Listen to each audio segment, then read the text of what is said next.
Joyce carefully put sandwiches and a thermos of hot tea into the bag and smiled affectionately. This was not the first time she had prepared her fiancé for a business trip, and she always tried to make him feel as comfortable as possible on his way. The girl sighed. Clark would be gone for a few days, and she knew she would miss him madly again. Finished packing his bag, Joyce knocked on the bathroom door and called for Clark, but he didn't answer her. The girl went inside and immediately found herself in his arms. "Clark, put me down!" she squealed merrily. "You'll be late." "It's okay, they'll wait." He laughed and hugged the girl even tighter. "I love you." "I love you too, honey," said Joyce softly, and kissed him. Clark didn't let his beloved out of his arms for a long time yet, and when they came out of the bathroom, he realized that he really was late and began to hurriedly get dressed. 10 minutes later, he jumped into the car and, waving goodbye to Joyce, drove away. The girl looked sadly after him and felt a wild melancholy. They disliked to part with each other, but Clark really wanted to earn more money so they could play a lavish wedding. Joy was okay with an ordinary ceremony, but Clark wanted his sweetheart to have a real wedding dress and a gorgeous celebration like everyone else. In fact, Joyce was afraid of the reaction of her future mother-in-law more than anything else. Mrs. Moore openly expressed her antipathy, and it was clear that she was against her son's marriage to Joyce. After finding out that Clark was going to celebrate the wedding on a grand scale, she would decide that this was Joyce's whim. More than once, the girl tried to talk Clark out of celebrating the wedding so as not to anger his mother, but he promised her that in time she would realize that she could not find a better daughter-in-law than Joyce. Finally, Joyce agreed, but in her heart she did not believe it. Remembering the future mother-in-law, Joyce again sighed heavily. Suddenly she was seized by some bad feeling, but she hurried to push away unpleasant thoughts and, to distract herself, did her household chores. The week passed quietly, but a couple of days before Clark's arrival, his mother visited Joyce. "Oh, you probably don't know, but Clark is on a business trip, and he'll be back in 2 days," Joyce said. "Come in, please, I'll make you a cup of tea." "Wonderful!" rejoiced Mrs. Moore for some reason. "I have cakes with me too." Joyce was surprised by this kind attitude toward her, and even thought that the woman had finally come to terms with her son's choice. The girl bustled about in the kitchen, put on the kettle, and took out cups. But when she poured the tea and took the first sip, she involuntarily winced, as it tasted a strange flavour. She shared her observation with Mrs. Moore, but she said that she had not noticed anything, and continued to talk carelessly about how much her son worked and got tired on business trips. Joyce did not argue with her. She suddenly felt very tired. Clark's mother, seeing that Joyce was beginning to feel sleepy, suggested that she go for a walk in the fresh air. Joyce got up and, with difficulty, went to get dressed. While she was gone, her future mother-in-law quickly washed the remains of some white powder that she had slipped into her tea earlier. Then she wrote a note and left it on the table. Mrs. Moore knew that she and her future daughter-in-law had similar handwriting, and she was sure that her son would not look closely. She was glad that she had thought of everything so well, and now she could get rid of her son's nasty bride forever. Mrs. Moore had long ago found her son a more suitable match, and she was convinced that Clark would not suffer long, and would even be grateful to his mother. The woman called a cab, put sleepy Joyce in the car, and drove her to the train station. The girl's mind was foggy, and she only wanted to sleep. Having put the poor girl on the train, Mrs. Moore jumped out onto the platform, and having waited for the train to depart, satisfied, went home. After sleeping for a day, Joyce finally opened her eyes and looked around in bewilderment. Realizing that she was in the train compartment, she looked in horror at the neighbour across from her. It was a man in his 30s who was watching her closely. "Well, you're finally awake. I was beginning to get worried about you." "I'm Lloyd." "And what's your name?" the companion asked sympathetically. "Joyce. I'm sorry. My head hurts so much. How did I get here? I don't remember anything." The girl grabbed her head. "I only remember that I was going somewhere with my future mother-in-law, and then there was nothing." Then Joyce checked her pockets and found no phone or money there. "Oh, where are my things? And my documents? Phone?" Lloyd shrugged and said that when he went into the compartment, he found her already asleep, and there were no things with her.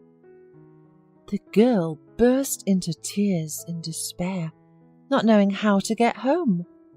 Then Lloyd, realizing that the girl was in a difficult situation, suggested that she get off with him at his station and go to his house to at least rest and decide what to do next.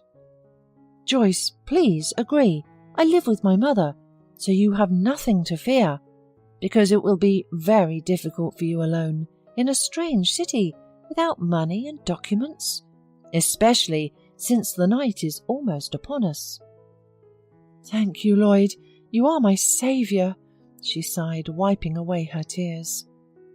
When Joyce and Lloyd entered his house, his mother Vera met them on the threshold. She looked at Joyce in a friendly way, and without asking too many questions, immediately invited everyone to the table. After dinner, when Joyce went to rest in the room allocated to her, Vera asked her son about her in detail.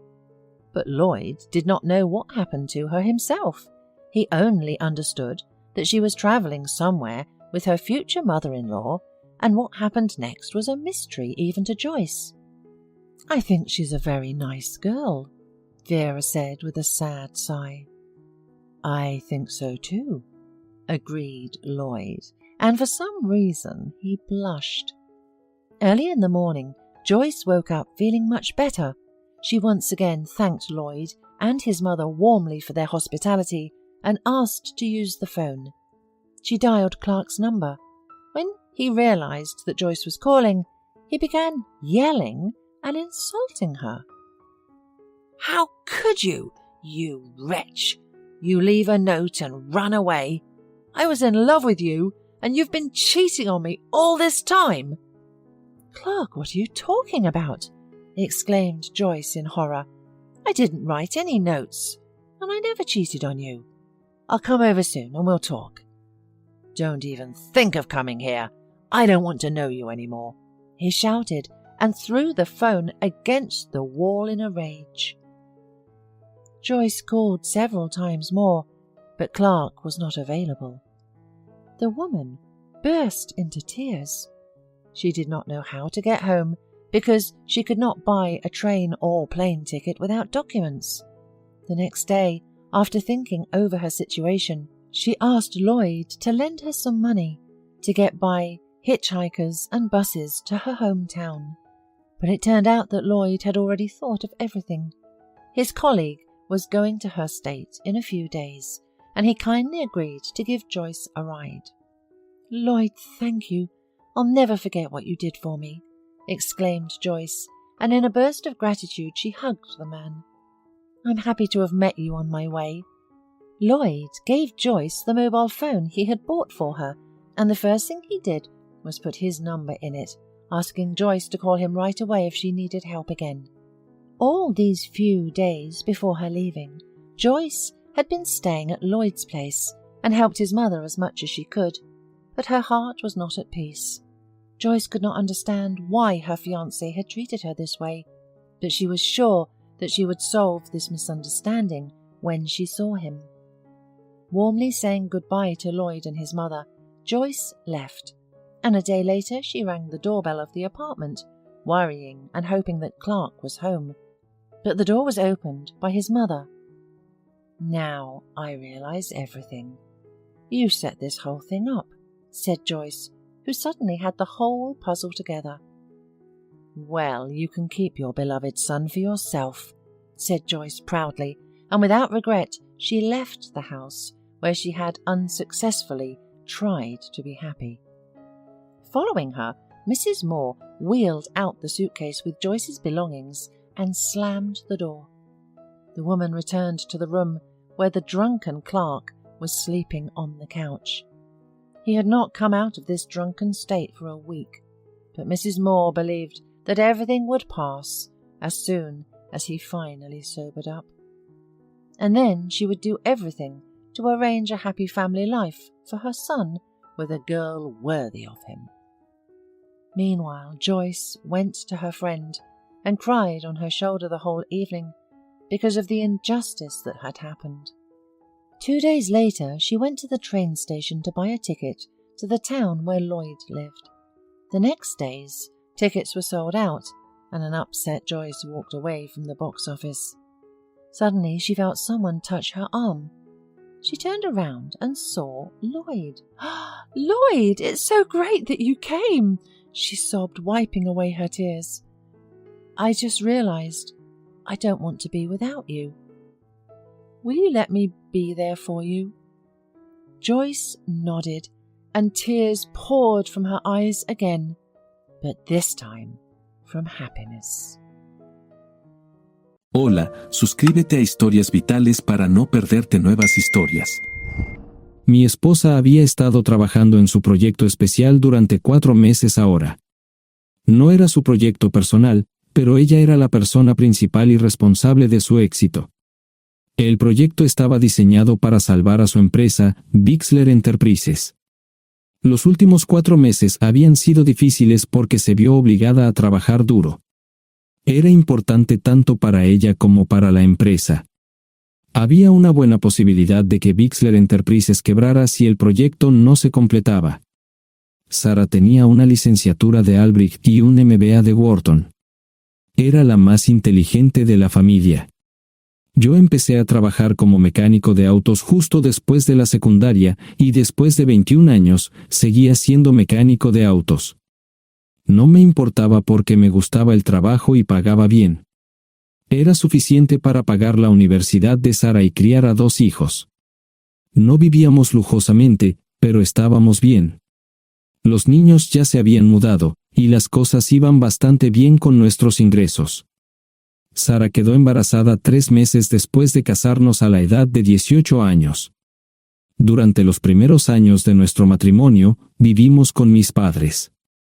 Ellos tenían una gran casa vacía ya que 4 de mis hermanos se habían mudado.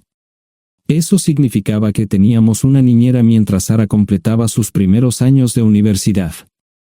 Debido a 2 embarazos, la carrera de 4 años le llevó 6 años completarla. Fue difícil, pero lo logró. Siempre tuve trabajo y nunca me faltó trabajo extra si lo necesitaba. Después de que Sarah se graduó de Wharton, alquilamos nuestro propio lugar. Tuvo ofertas de trabajo de varias empresas grandes, pero todas requerían que nos mudáramos. A mí no me importaba, pero Sarah quería quedarse cerca de casa. Por eso decidió trabajar en Bixler Enterprises. Pagaba bien, pero lo más importante, le daba responsabilidad y la oportunidad de avanzar. Sarah era una empleada trabajadora y dedicada. La presentación es el jueves en el Hotel Thyssen en Filadelfia. Tomé unos días libres en el trabajo para ayudarla según fuera necesario. Al final, todo lo que logré fue hacerle algo de comer cuando llegaba a casa. No sabía nada sobre su trabajo, ni tampoco quería saber. Los negocios corporativos de alto nivel me aburrían. Empresarios de Europa, Asia y América del Sur venían aquí, la empresa pagaba sus boletos de avión y proporcionaba habitaciones en el Hotel Thyssen mientras estaban aquí. Era caro como el infierno, y por algunas cosas que Sarah había dicho, la empresa estaba sobreestimando sus finanzas. Su presentación era importante para ella, para la empresa y para más de 200 empleados. Hasta el martes por la noche, todo iba bien. Sara llegó a casa con un traje nuevo, un traje gris con una blusa blanca. Desplegó todo lo que necesitaba en la cama de la habitación de invitados. Cuando se trataba de la limpieza de la casa, ella era normal, pero cuando se trataba del trabajo, era meticulosa. No entendía por qué necesitaba sacar su ropa interior de lujo, pero no dije nada. Además de su traje para la presentación, tenía varios vestidos de cóctel lindos para eventos sociales antes y después del evento. Siempre había evitado tales eventos, pero me sentía obligado a ir con ella si ella quería que lo hiciera. Me agradeció la oferta, pero dijo que no era necesario. Todos los materiales y equipos que necesitaba estaban guardados ordenadamente en el maletero de su Volvo. Antes de salir del trabajo, ella misma conducía el coche para asegurarse de que todo estuviera en perfectas condiciones. Tenía todo el día miércoles para prepararse y toda la noche del miércoles para socializar con sus invitados. Sara era tan buena en lo que hacía que sentía que habría sido mejor si simplemente me hubiera mantenido alejado de ella. Finalmente, había terminado. Lo había revisado y vuelto a revisar todo. Todo lo que necesitaba ahora era una ducha caliente y una buena noche de sueño. Supongo que mi error fue que empecé a revisar sus cosas después de que Sara comenzara a ducharse. Pensé que estaba ayudando, pero resultó ser lo contrario. Estaba moviendo cosas en la cama cuando un pequeño sobre blanco cayó del bolsillo lateral de su bolso de maquillaje. Una carta de una farmacia, pero no del tipo que solemos usar. Dentro había 10 pastillas. No tenía idea de qué era, Pren, y las instrucciones eran confusas. Si es necesario, tomar una pastilla y luego una segunda pastilla 12 horas después. Pensé que podría ser algo que ella había conseguido para la ansiedad o los nervios, pero las instrucciones no tenían sentido. La receta estaba escrita a su nombre el lunes. Volví a poner el sobre en su lugar mientras ella terminaba de ducharse. Decidí que quería saber más sobre Pren antes de contarle sobre ello. Por supuesto, si lo mencionaba, significaría que estaba revisando sus cosas. Odio los dilemas. Mientras Sara se preparaba para dormir, fui a nuestro ordenador doméstico y busqué. 10 minutos después, me uní a mi esposa bajo las sábanas. Pasé toda la noche despierto, preguntándome por qué mi esposa había recogido una receta para la píldora del día después, especialmente después de que me hicieran una vasectomía hace 10 años. A la mañana siguiente, me levanté temprano, pero no estaba descansado. Di un largo paseo, esperando que despejara mi mente. Me dirigí hacia casa con reticencia, temiendo lo que podría hacer o decir cuando llegara allí. Mi hijo Joe se unió a la Marina después de la escuela secundaria y estaba en su primer año en San Diego. Nuestra hija Gloria se casó con su amor de la infancia el año pasado y acababa de mudarse a Dallas. Eso dejaba solo a Sara y a mí. Echaba de menos a los niños, pero esperaba envejecer con mi esposa. Ella era la única mujer que me había interesado, y ahora todo estaba. Si Sara estaba teniendo una aventura, lo ocultaba bien. Por supuesto, nunca la vigilé. Nunca miré sus correos electrónicos o llamadas telefónicas. No tenía razones para hacerlo. No tenía forma de saber qué estaba haciendo en el trabajo o después del trabajo. Confiaba en ella completamente. Ion, ¿dónde demonios has estado? ¿Quieres huevos o algo? No, solo café. No me sentía con muchas ganas de hablar. ¿Qué pasa, cariño? Solo son 3 días. Puedes venir si quieres, pero te aburrirás como una ostra. No, realmente no quiero ir, pero odio dejarte sola. Me preocupo cuando no estás aquí. Es muy dulce, querido, pero estará bien. No voy a salir del hotel en todo este tiempo. Pasaré la mayor parte del día asegurándome de que la sala de conferencias esté lista, y esta noche tendré una agradable charla con nuestros posibles clientes. Mañana, probablemente ni siquiera tendré la oportunidad de ir al baño. Llegaré a casa lo más temprano posible el viernes, te prometo un gran fin de semana si sabes a lo que me refiero. Todo eso suena bien, pero no puedes culparme por preocuparme. Soy un mecánico de autos, y tengo una esposa hermosa y exitosa. A veces tengo la sensación de que estás menos interesada en mejorar nuestra situación familiar que en avanzar en tu carrera. Detente, maldita sea, Ion. Siempre he respetado lo que haces para ganarte la vida y nunca he insinuado lo contrario. Criaste a 2 grandes niños y me pusiste a través de la universidad. Eres un gran esposo, un gran padre y un buen proveedor, y nunca olvides eso. Terminé mi café mientras ella recogía la mesa. ¿Quieres que te llame? No, no es una buena idea. Tendré el móvil apagado, y voy a apagar el teléfono de la habitación por la noche para poder dormir. Te llamaré siempre que pueda. La ayudé a cargar el coche, era tan meticulosa con eso como con todo lo demás. Trabajando, le llevaría 3 horas llegar al Hotel Thyssen. Me quedé en el porche y la vi marcharse. No me molesté en preguntarle por las pastillas. Pasé el resto de la mañana en el porche. No recuerdo haberme preocupado tanto como ahora. Me sentía pequeño e insignificante. Me sentía fuera de mi liga. Era un tipo de pueblo con un trabajo mediocre y una esposa exitosa. Era una combinación equivocada. Debería haberlo notado antes. Me sentía estúpido. El mejor traje que tenía era una chaqueta azul y un par de pantalones. Al menos tenía algunas corbatas, aunque tenían 10 años de antigüedad. Acababa de terminar de vestirme cuando sonó el teléfono fijo. Oye, cariño, solo quería avisarte de que llegué bien. ¿Tuviste un buen viaje? Supongo que el tráfico no estaba demasiado denso. Estuvo bien. Te llamaré esta noche. Ahora tengo que irme. Estoy en la habitación 714, Sara. Puedo estar en casa de mis padres o en la de mis hermanos esta noche si quieres llamarme a mi móvil. De acuerdo. Suena el teléfono móvil. Te quiero, tengo que irme. Me tomé mi tiempo para llegar a Filadelfia. No fui directo al Thyssen, primero me detuve y compré un filete con queso. Prometí hacer una larga noche. No estaba seguro de qué iba a hacer. Estacioné en el garaje del hotel y simplemente esperé. Tarde o temprano, tenía que entrar en el hotel. Simplemente no podía decidir cuándo hacerlo.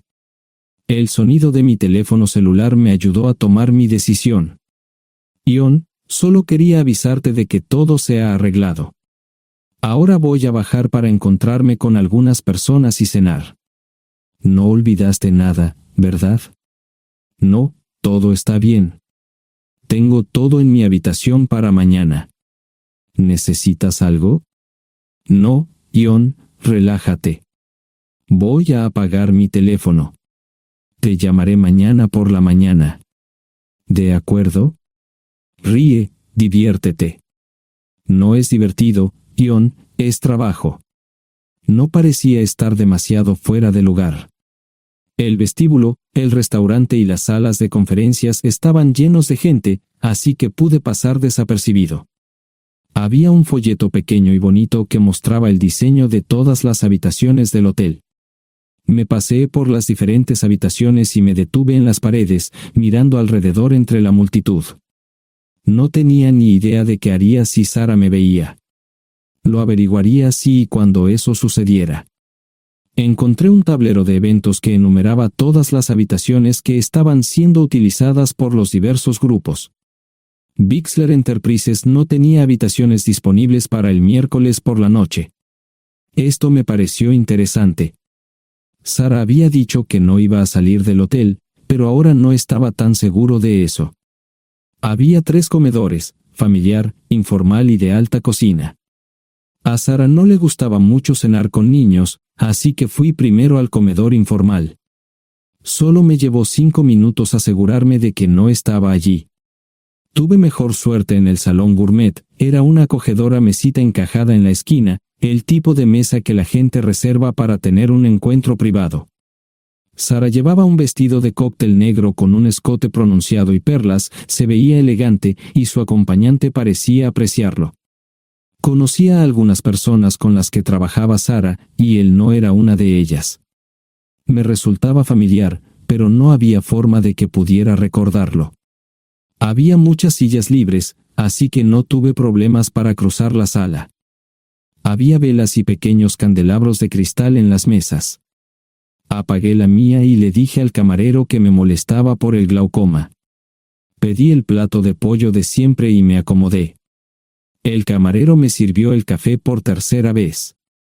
Disculpe, el tipo en la mesa de enfrente me parece muy familiar. ¿Sabes quién es? Sí, ese es Malcolm Eugene Foote. Es miembro del Consejo Municipal, se espera que se postule para el Congreso en los próximos años. ¿Es esa su esposa con él? Es muy bonita. No, esta es la primera vez que la veo.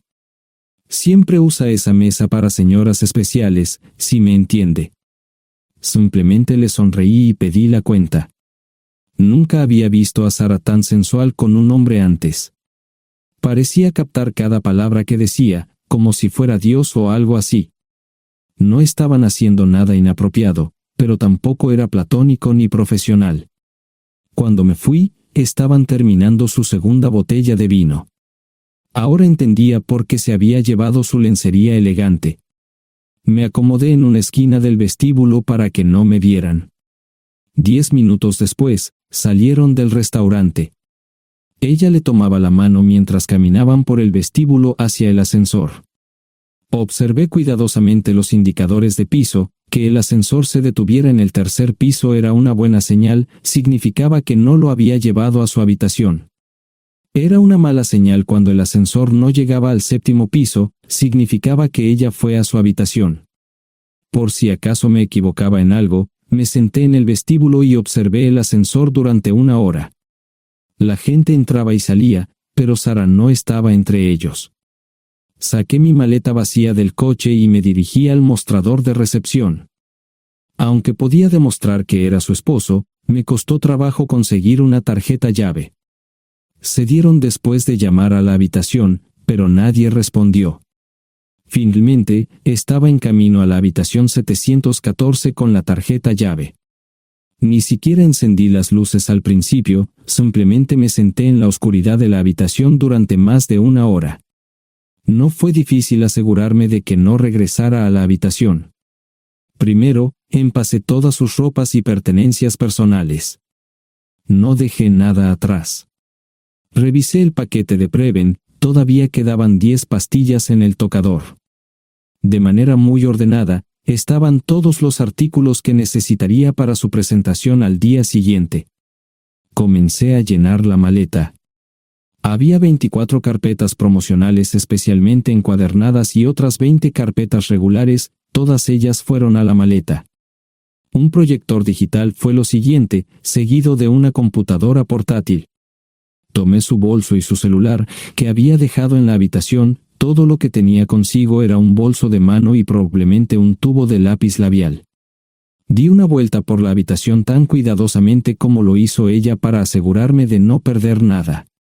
Una vez satisfecho, dejé las llaves del coche y mi anillo de bodas en el tocador. Aparte de esos 2 objetos, la habitación estaba completamente vacía. El ascensor se dirigió directamente al estacionamiento, no tuve problemas para llevar 2 maletas, y 20 minutos después, estaba en la autopista rumbo al norte. Pasaban las 3 de la madrugada, no tenía idea de que había pasado tanto tiempo.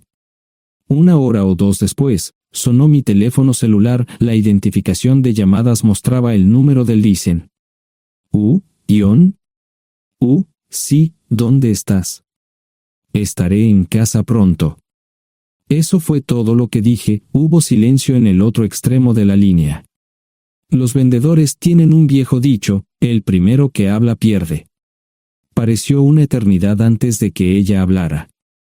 Ion, lo siento. No preguntó nada y simplemente colgó. Apagué mi teléfono, era obvio que había regresado a su habitación. Más tarde ese día, tenía que dar una presentación que salvaría a su empresa y le daría un ascenso. Metí las maletas en el desván del garaje. Sara nunca iba allí y nunca pensó en buscar algo allí. Por supuesto, en este punto, estoy bastante seguro de que no importaba.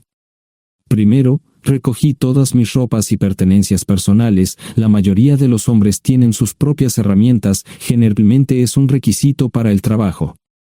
Pasé por la tienda, cargué las mías en el Subaru y recogí mi último cheque de pago.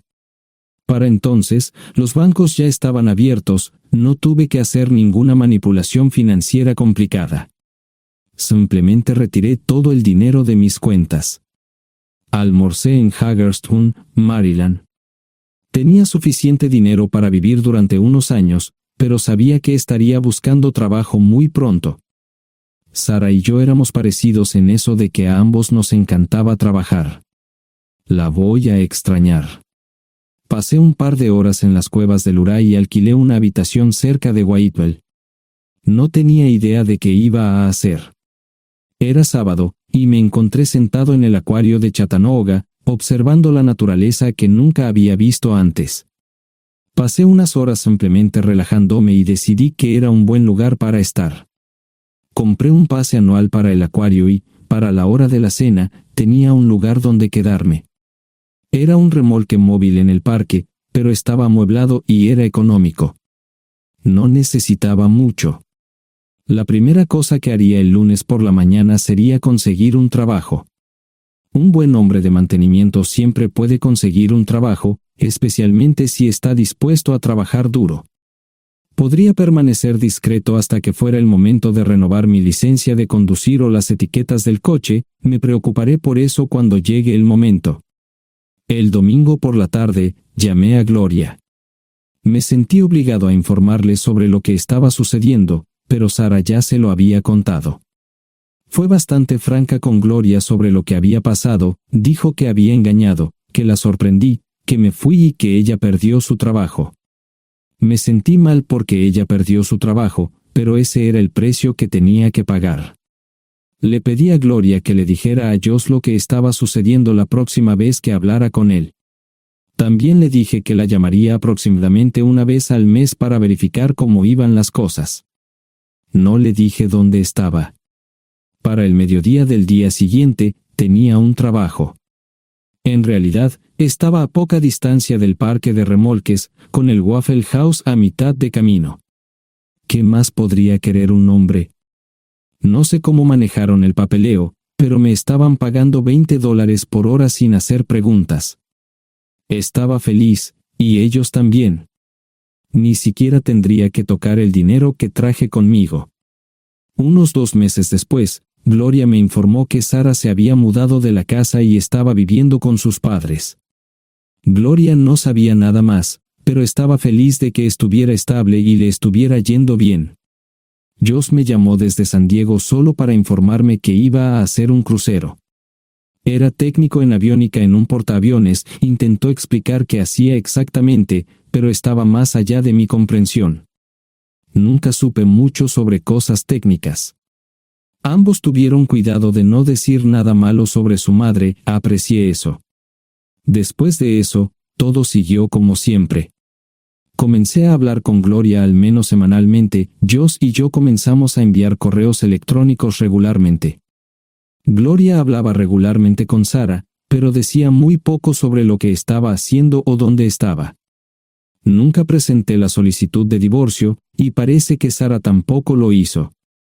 Tengo una licencia de conducir de Tennessee y las etiquetas en el Subaru. Comencé a frecuentar un bar local un par de veces al mes y tuve encuentros casuales. 2 mujeres se alternaban como mis compañeras nocturnas regulares. No buscaban compromisos, y yo tampoco. Parecía funcionar bien para todos nosotros. La vida era buena. Eso fue hace mucho tiempo, y gradualmente olvidé a Sara. Con el tiempo, el Subaru comenzó a darme problemas. Había olvidado cuánto tiempo había pasado. Tenía más de 200,000 millas. Estaba reflexionando sobre esto con una jarra de cerveza un día cuando me di cuenta de que habían pasado casi 5 años desde que me fui de casa. Mantuve un contacto cercano con ambos hijos. Gloria ya tenía 2 hijos propios en este momento y quería que los visitara.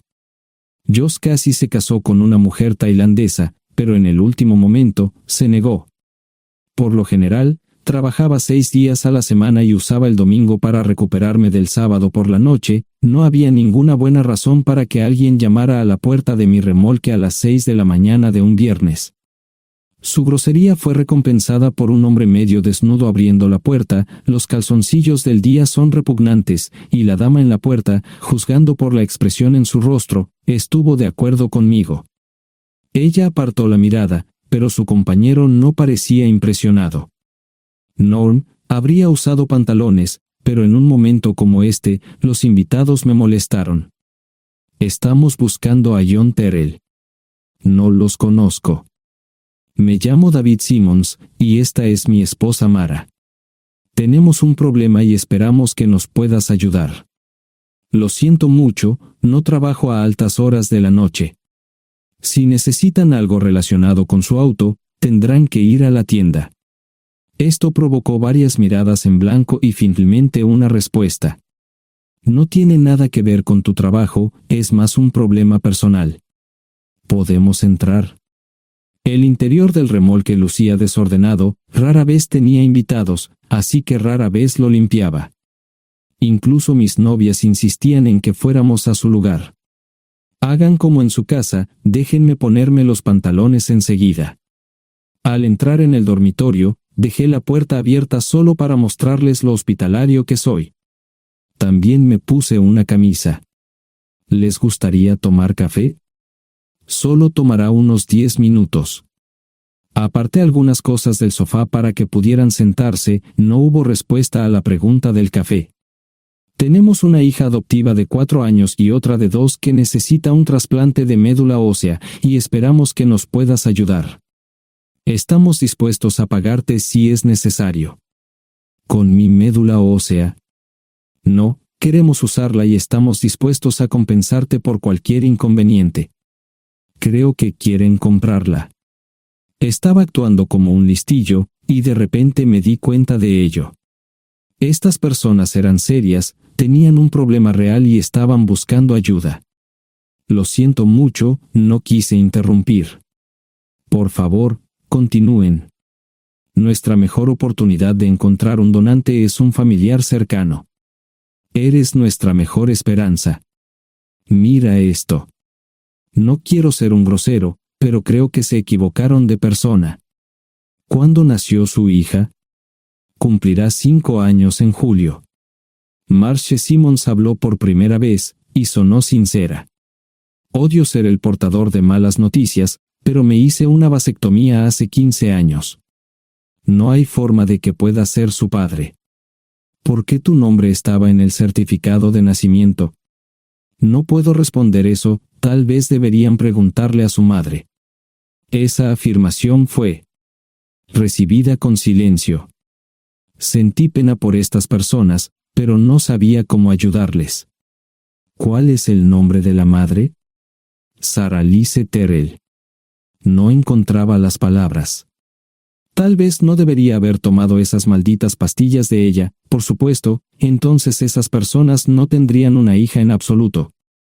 Todo lo que pensaba que había superado el dolor, y aquí está de nuevo, viejos recuerdos de mi esposa teniendo relaciones sexuales con ese maldito político de Filadelfia. Estaba empezando a olvidarlo todo, y ahora estaba de vuelta. Maldita sea. Ahora entiendo y pido disculpas por mi grosería e insensibilidad. Haré todo lo que esté en mi poder para ayudarles. En primer lugar, porque no puede Sara hacerse un trasplante de médula ósea. Médicamente, no puede. ¿Por qué no? Es madre, tiene que ser una donante adecuada. Ella es una donante adecuada, pero está demasiado enferma. Los médicos se negaron siquiera a considerar utilizarla. ¿Enferma de qué? Está muriendo de insuficiencia hepática.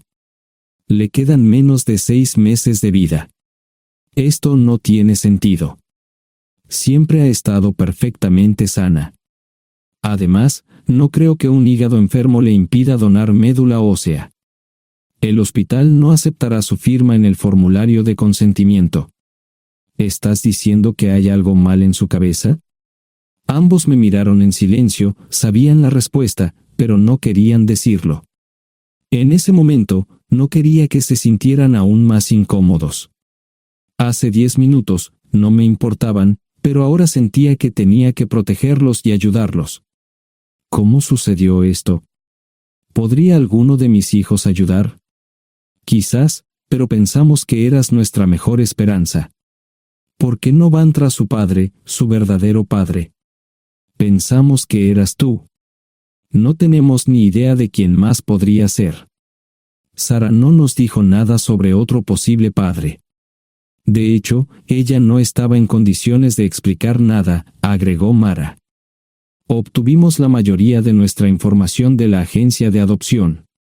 Tuve que preparar café y hacer pis, permítanme un momento. Dejé a mis invitados sentados mientras preparaba el café. Solo tomó unos minutos. Mientras se preparaba, fui al baño, algo que necesitaba hacer urgentemente. Traté de ser discreto, ya había avergonzado lo suficiente a Mara. ¿Dónde viven? En Westchester, Pensilvania. Les haré una oferta.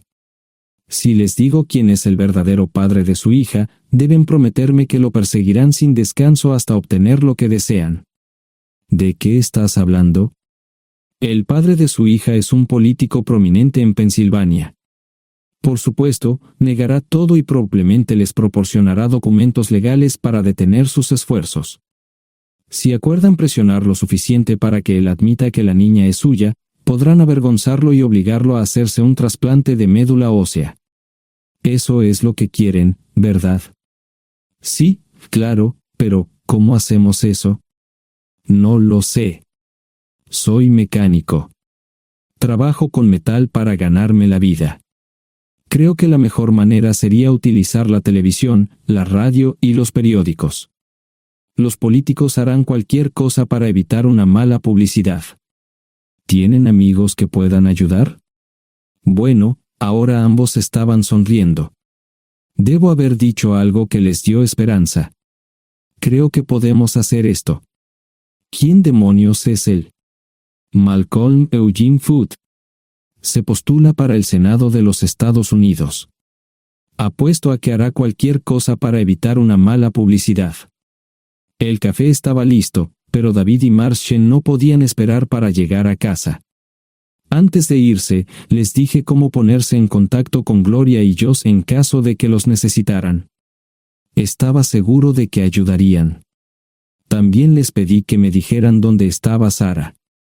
Probablemente estaría en Pensacola antes de que ellos regresaran a Westchester. Me corté el pelo y compré una camisa nueva. Sara era una tramposa que arruinó mi vida, pero aún así quería lucir bien cuando la viera. Era otro remolque, pero esta vez era un bonito doble nuevo. Allí estaba su Volvo con una llanta desinflada y un parabrisas roto. La mujer que abrió la puerta no era Sara, parecía que la habían empapado fuerte y la habían dejado empapada. Tenía al menos 45, tal vez 50, y debió haber tenido una vida difícil. La falta de maquillaje no ayudaba, y simplemente se veía horrible. No tuve la oportunidad de abrir la boca. Caray, si no es John Terrell. Nunca esperé verte aquí. Tuve que usar la vieja línea, me estás poniendo en desventaja. Sherry Hart. Pasa, entra. ¿Quieres una cerveza? No, pero gracias. Estoy aquí para ver a Sara. Sherry cruzó la habitación y se detuvo en el buffet del comedor. Aquí está, John. Mírala todo lo que quieras. Su mano señalaba una urna de latón que estaba en el centro del buffet vacío. Supongo que llegué demasiado tarde. No me moví, solo me quedé mirando el contenedor frente a mí. ¿Puedo tomar una cerveza ahora? Sara se mudó a Pensacola después de dar a su bebé en adopción. Compró el remolque con el dinero que recibió de Bixler Enterprises después de que la despidieron. Tenía una participación en las ganancias, 401k, y vacaciones y días de enfermedad. Eventualmente, consiguió un trabajo en una fábrica local de prendas de vestir donde trabajaba en el departamento de envíos. Allí fue donde conoció a Serry. Serry alquilaba una habitación de Sara. Cada centavo que Sara ganaba iba para el alcohol. Empezó con vino y gradualmente pasó a bebidas más fuertes, las más baratas. Eventualmente, perdió su trabajo debido a su alcoholismo y se vio obligada a usar sus ahorros. Nunca salió con nadie ni salió a ningún lado. Serry se quedó con ella, pagó sus servicios públicos y compró alimentos que Sara no comía. Le llevó más de 3 años quitarse la vida. Increíblemente, ella tenía un testamento y me dejó un doble remolque y un Volvo. Serry explicó que Sara estaba tan angustiada por lo que había hecho que simplemente se rindió. No intentó evitar el embarazo ni siquiera terminarlo. La adopción se había arreglado meses antes de que naciera el bebé.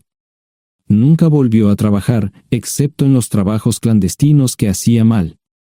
Serry dijo que Sara no parecía tener ambición ni propósito en la vida. Sara hablaba mucho de mí pero tenía miedo de intentar contactarme. Gloria le dio mi número, pero nunca me llamó. Era como si su aventura de una noche la hubiera lastimado más a ella que a mí. Estuve allí durante 2 semanas y luego vendí el remolque de Serry por $1 y obtuve $3,000 por el Volvo. 2 días después, estaba en Westchester visitando a mis nuevos amigos David y Marche. Malcolm Eugene Foote resistió al principio, pero David y Marche lo presionaron hasta que cedió. Insistió en pruebas de ADN, que demostraron que era el padre. Para salvar la cara, más o menos lo obligaron a someterse a un trasplante de médula ósea, que fue exitoso.